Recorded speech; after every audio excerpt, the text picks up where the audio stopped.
Bonjour chers amis, je vous salue au nom de notre Seigneur Jésus-Christ, c'est Gabriel Oleko. Aujourd'hui je vous invite à réfléchir avec moi à partir du texte de Josué chapitre 1, versets 5 à 9 et Josué chapitre 8, versets 25 à 30. Je vais faire la lecture rapide. Nul ne tiendra devant toi tant que tu vivras, je serai avec toi comme j'ai été avec Moïse. Je ne te délaisserai point, je ne t'abandonnerai point. Fortifie-toi et prends courage, car c'est toi qui mettras ce peuple en possession du pays que j'ai juré à leur père de leur donner. Fortifie-toi seulement et aie bon courage en agissant fidèlement selon toute la loi que Moïse, mon serviteur, t'a prescrite. Ne t'en détourne ni à droite ni à gauche, afin de réussir dans tout ce que tu entreprendras. Que ce livre de la loi ne s'éloigne point de ta bouche, médite-le jour et nuit pour agir fidèlement selon tout ce qui est écrit. C'est alors que tu auras du succès dans tes entreprises, c'est alors que tu réussiras. N'étais-je pas à donner cet ordre?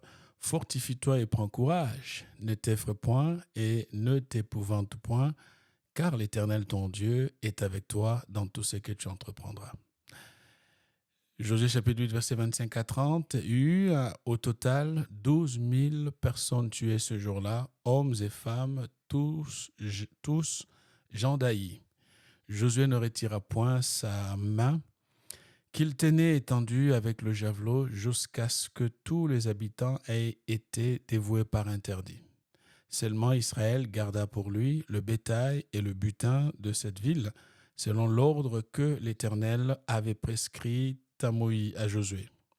Josué brûla Haï et il en fit à jamais un monceau de ruines qui subsiste encore aujourd'hui. Il fit pendre à un bois le roi d'Haï et l'y laissa jusqu'au soir. Au coucher du soleil, Josué ordonna que l'on descende son cadavre du bois. On le jeta à l'entrée de la porte de la ville et l'on éleva sur lui un grand monceau de pierres qui subsiste encore aujourd'hui. J'aimerais parler aujourd'hui d'un thème pour nous encourager, le bâton et le javelot.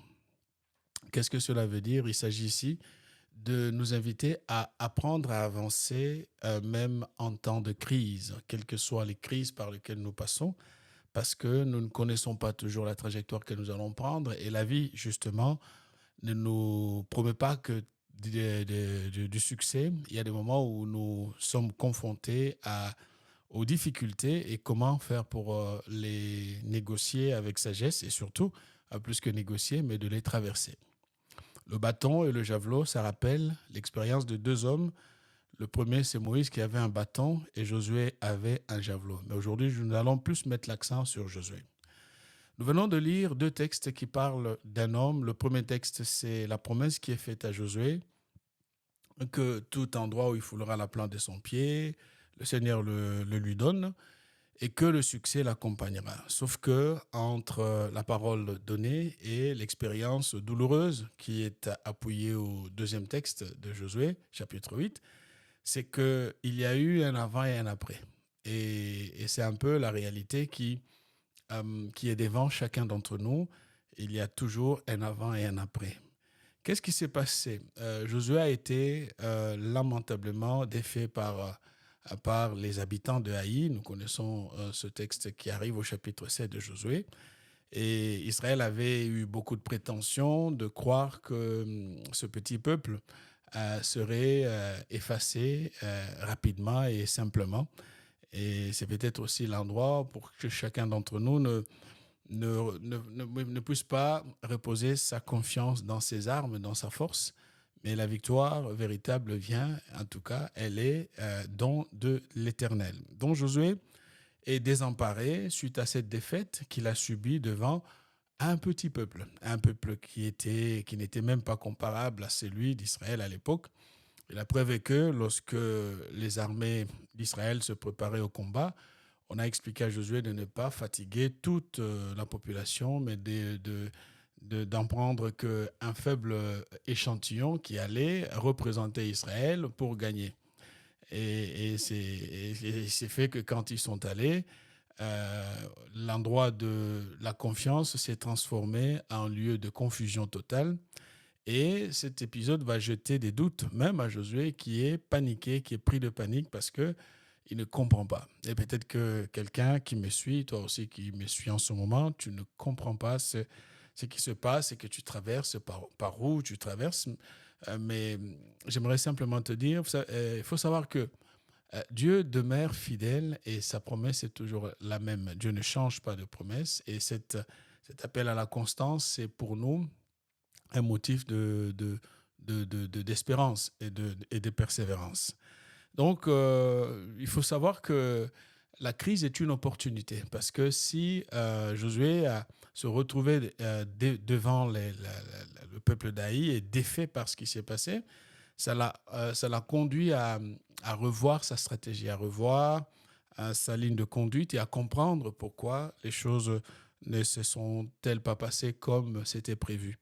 Et il est important de bénir Dieu parfois pour les crises que nous connaissons, que nous traversons, parce qu'elles peuvent justement être un instant de réflexion, un moment de pause pour que nous puissions nous poser des bonnes questions pour prendre les bonnes décisions. Et donc la crise d'Aï a été un lieu de réflexion et Josué ne s'est pas laissé totalement abattre, même si la défaite était vraiment horrible.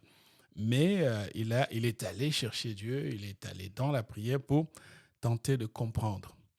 J'aimerais te dire que face aux difficultés qui t'arrivent, et je ne suis pas en train de dire que derrière toute difficulté, il y a forcément un ennemi, il y a forcément un démon ou une attaque. Non, non, je ne suis pas dans ce registre-là. Je suis en train de te dire qu'il y a des défaites que Dieu permet pour qu'il puisse juste avoir ton attention, pour que tu ne déroutes pas de la trajectoire principale qui est celle d'être fidèle à Dieu. Et dans la fidélité à Dieu auront lieu l'accomplissement de toutes les promesses qui ont été faites. La réalisation des promesses n'est pas de notre ressort avec notre force, avec notre puissance. La force qui nous fait triompher s'appelle la force de l'Éternel, notre Dieu. Donc, il ne faut pas que tu te reposes dans tes chevaux ou dans tes armes que tu as, mais comprends que la victoire, la vraie, elle est un don de Dieu. Donc, la crise peut être une opportunité pour que nous puissions réfléchir.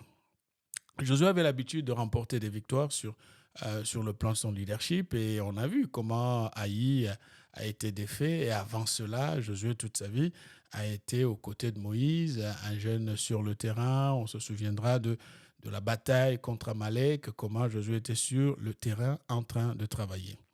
Donc la défaite contre cette ville d'Haï va être pour Josué l'occasion de sortir de sa tour d'ivoire. C'est un peu le cas pour beaucoup d'entre nous. Nous avons quelquefois besoin d'une situation adverse ou difficile ou contraire pour nous aider à comprendre que parfois la tour d'ivoire est une forme d'illusion et que la vraie vie, la vie réelle, elle se passe sur le terrain. Alors, comment vous sentiriez-vous si vous échouez avec la promesse de Dieu? Il faut savoir qu'au chapitre 1, Dieu lui dit: tout lieu où foulera la plante de ton pied, je te le donne. Et Dieu lui dit: nul ne tiendra devant toi. On a ces paroles qui sont claires dans la Bible. Et puis on arrive au chapitre 7, le gars il échoue. Est-ce que Dieu a menti? Est-ce que Dieu a changé? Est-ce que il y a un problème? Oui, il y a un problème. Le problème, c'était que du côté de Josué, de son équipe, les consignes n'ont pas été observées. En d'autres termes, tu peux avoir des promesses, tu peux avoir des promesses de Dieu et échouer justement. Échouer tout simplement, pas parce que Dieu n'est pas capable d'honorer sa parole à ton égard, mais tu échoues parce que par certains échecs sont la conséquence des choix personnels, de nos aspirations personnelles. Donc, un échec est un lieu de réflexion, je l'ai dit et je le redis. Trois choses importantes pour que Josué sorte de cette histoire, et c'est par là que le Seigneur Dieu lui-même va conduire son serviteur pour l'aider à sortir un peu de sa tour d'ivoire. Le Seigneur lui donne trois choses, trois P. Il lui parle d'abord de la promesse de la victoire. Ça, c'est La première chose, c'est un plan que Dieu lui donne, un plan de sortie de crise, si on peut le dire ainsi. Le premier plan, c'est la promesse de la victoire. Tu vas vaincre, tu vas gagner, malgré le fait qu'aujourd'hui tu pleures, les larmes sont là, tu es désemparé, tu ne comprends pas ce qui s'est passé. Et le Seigneur vient le voir, tu vaincras, tu vas vaincre. Et c'est comme ça qu'il lui dit. Et deuxième plan qu'il lui montre, en fait, c'est qu'il lui donne un plan stratégique. La victoire viendra, mais voici comment attaquer Haï, comment vaincre Haï. Et donc, Dieu lui donne un plan stratégique. Tu peux avoir la promesse, mais si tu n'as pas un plan stratégique pour que la promesse se réalise, il peut y avoir beaucoup, beaucoup, beaucoup de difficultés. Et troisième P, on va le voir, c'est que Josué avait la persévérance. Donc, 3 P, promesse, plan, persévérance. Ces trois choses sont importantes pour que tu continues à avancer, même dans un moment de crise. La persévérance, comment on a vu comment il avait le javelot à la main et il continue à frapper, à frapper, à frapper. Dieu peut t'avoir donné des promesses, Dieu peut t'inspirer un plan, mais tu as besoin de la persévérance. 3 P, promesse, plan, persévérance. C'est très important si tu veux vaincre dans des moments d'adversité, si tu veux sortir de la période de crise dans laquelle tu es. Donc, on l'a vu que au chapitre 8, le Seigneur va lui parler, lui donner la promesse. La promesse, pourquoi? Parce que tout part de la promesse. C'est très important, cher ami, toi qui prends ce temps pour m'écouter, tout est fondé, basé sur la promesse. La force n'est pas je dirais, l'apanage de l'homme. L'homme n'est qu'un être humain fait de chair et de sang, et donc notre force, quelle qu'elle soit son intensité, elle a quand même ses limites. Et donc, la promesse est le point de départ de tout ce qui va se passer. Et à la promesse, il faut associer un plan. Et ça, c'est important parce que s'il n'y a pas de plan, le guerrier peut être défait. Le psaume 24 nous dit, verset 8, psaume 24, verset 8, l'Éternel fort et puissant. Vous voyez, même Dieu lui-même, il est fort et puissant, notre Dieu, l'Éternel puissant dans les combats. La promesse, c'est bien, je l'ai dit, mais elle a besoin de plan. Et c'est très important. Au chapitre 8, verset 26, la Bible dit, Josué ne retira point sa main qu'il tenait étendue avec le javelot jusqu'à ce que tous les habitants aient été dévoués par interdit. Pourquoi y a-t-il des chrétiens qui réussissent ou des enfants de Dieu qui réussissent et d'autres qui échouent? Pourquoi certains arrivent jusqu'au bout de leur parcours ou vivent des victoires et d'autres pas? Est-ce que Dieu serait un Dieu sélectif, un Dieu de quelques-uns, ou Dieu est-il le Dieu de tout le monde?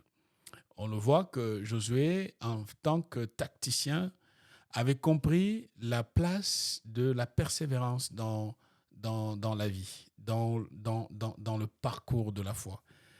Toi, quand tu as attendu 5 ans et que les choses ne se passent pas comme tu avais voulu, te voilà fatigué, découragé, tu te plains, Dieu n'est pas gentil, Dieu ne m'écoute pas. La persévérance, c'est la clé parce que on le voit corriger ses erreurs qu'il avait commises avant lorsqu'il est parti affronter l'adversaire avec beaucoup de prétention. Très rapidement, il s'est rendu compte que la prétention peut nous amener à la défaite. Et donc, chaque adversaire, chaque combat, chaque réalité doit être prise au sérieux. Et donc, quand il vient, il se bat, il avait le javelot à la main jusqu'à ce qu'il ait totalement terminé tous les habitants qui étaient dans ce territoire. Donc, premier point, je reviens sur ce premier point. Au chapitre 8, verset 1, Dieu lui dit, c'est notre but, le premier point, c'est la promesse de la victoire. L'Éternel dit à Josué, ne crains point et ne t'effraie point. C'est important de redire à la personne de ne pas craindre. Juste pour votre rappel, Josué vient d'être défait. Il est tétanisé, il est dans le découragement, il ne comprend pas pourquoi les choses se sont-elles passées ainsi. Et voilà, quand Dieu vient, Dieu lui dit, ne crains point et ne t'effraie point. Prends avec toi tous les gens de guerre. Voilà, il va falloir. Les autres t'ont donné le conseil d'en prendre que quelques-uns. Moi, je te dis, tu prends tout le monde. Lève-toi, monte contre Haï. Et là, la promesse arrive. Dieu lui dit, vois, je livre entre tes mains le roi d'Haï et son peuple. Là, on a la promesse. On ne peut pas avancer dans la vie si on n'a pas la promesse. On ne peut pas quitter un point de confusion si on n'a pas une promesse. La promesse est au fait l'engagement que je te ferai plus tard. Donc, s'engager. Promettre, c'est s'engager à donner plus tard. Quand Dieu s'engage, Dieu le fait. Donc, cessons d'avancer au pif. Cessons d'avancer à tâtons. On essaye, peut-être que ça fonctionnera. Non. Tu ne peux pas sortir de cette phase-là si tu n'as pas une promesse qui est clairement donnée. La promesse est une parole de bénédiction concernant l'avenir. La promesse concerne toujours l'avenir. Et Dieu lui dit, vois, je livre entre tes mains le roi d'Haï et son peuple. La promesse, c'est l'engagement que Dieu prend sa condition, que Dieu prend sa part, que Dieu prend sa place, que Dieu agit. C'est un engagement de Dieu. Dans la promesse, Dieu s'engage. Et la promesse de la victoire, notamment, c'est quoi? C'est l'expression de la détermination de Dieu qui vient confirmer gratuitement à notre égard ce qu'il a dit. Et donc, 3 choses qui s'attachent à la promesse, c'est que la promesse, c'est un acte de grâce. Dans la promesse, il y a la grâce. Nous ne méritons rien. Dieu nous fait sa promesse parce qu'il nous fait grâce. La promesse est un élément qui fonctionne avec l'amour. Nous n'avons rien eu à convaincre le cœur de Dieu pour qu'il nous fasse quelque promesse que ce soit. Il nous les fait parce qu'il nous aime. Et 3e chose, dans la promesse, il y a l'expression de la souveraineté de Dieu. Si Dieu te promet, il est souverain. Il laisse certaines personnes et il vient jusqu'à toi. Allez-y comprendre quelque chose. Pourquoi toi? Pourquoi seulement toi? On ne sait pas, mais il le fait à ton égard. Donc, il y a dans la promesse cet ADN, cette sémence de la souveraineté de Dieu. Une fois qu'on a compris ça, on est en paix. On est en paix parce qu'on ne s'agite plus et on ne s'embête plus parce que le Seigneur lui-même est au contrôle.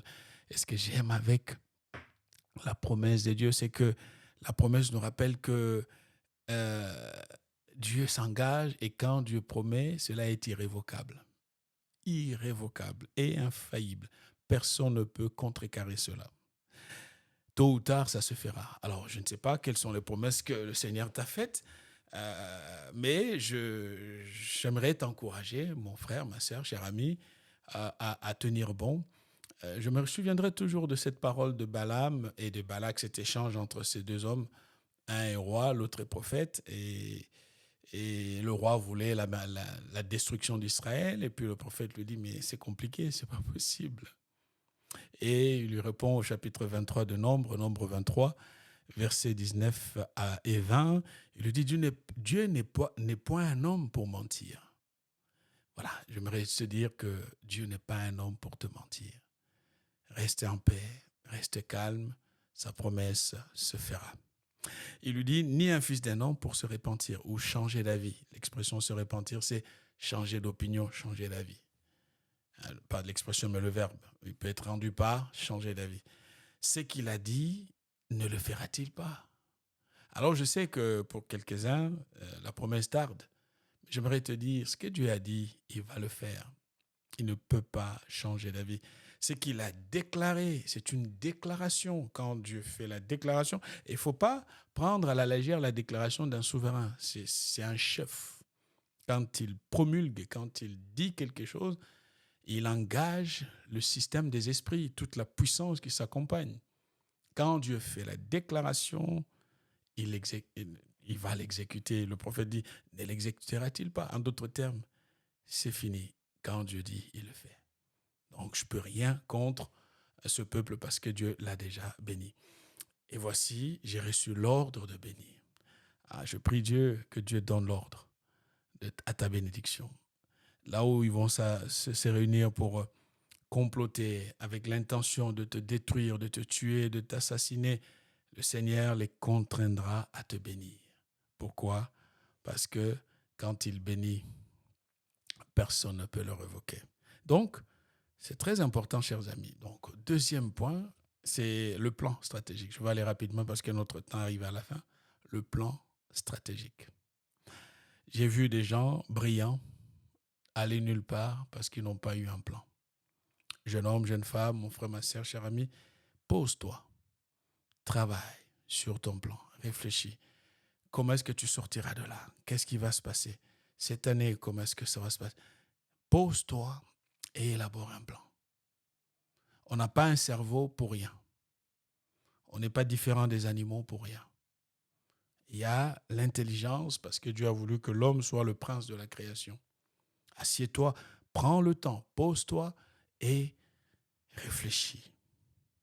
Ne pas oublier que dans le plan stratégique, il y a la mission. Qu'est-ce que Dieu fait avec Josué? Il le ramène à la mission principale. Chose que Josué a été sur le point d'oublier parce qu'avec l'effervescence, la drogue de la gloire et du succès, parfois on oublie. Dieu le ramène à la mission. Il lui dit, tu traiteras Haï et son roi comme tu as traité Jéricho et son roi.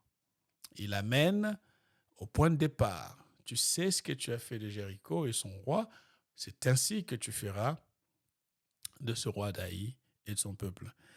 Et seulement vous garderez pour vous le butin et le bétail. Donc il le ramène à la mission. En d'autres termes, ça veut dire qu'il faut être déterminé comme autrefois, Josué. Baisse pas les bras. N'entre pas dans une forme de nonchalance, de paresse coupable. Allez, on se lève.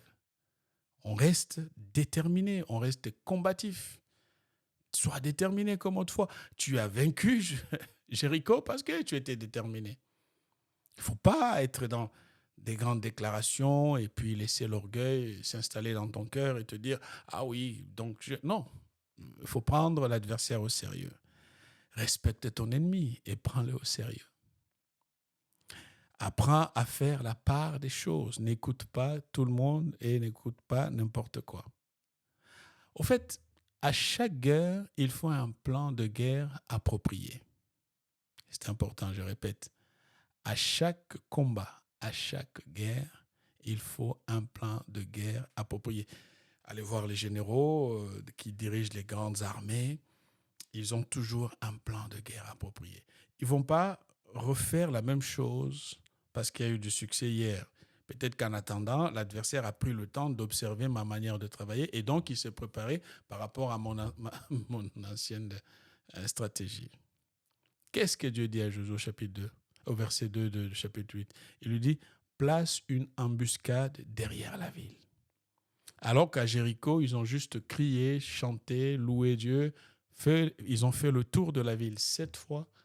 Mais ici à Haï, la stratégie change. Et cette année, des victoires pour cette année demandent d'autres formes de stratégie.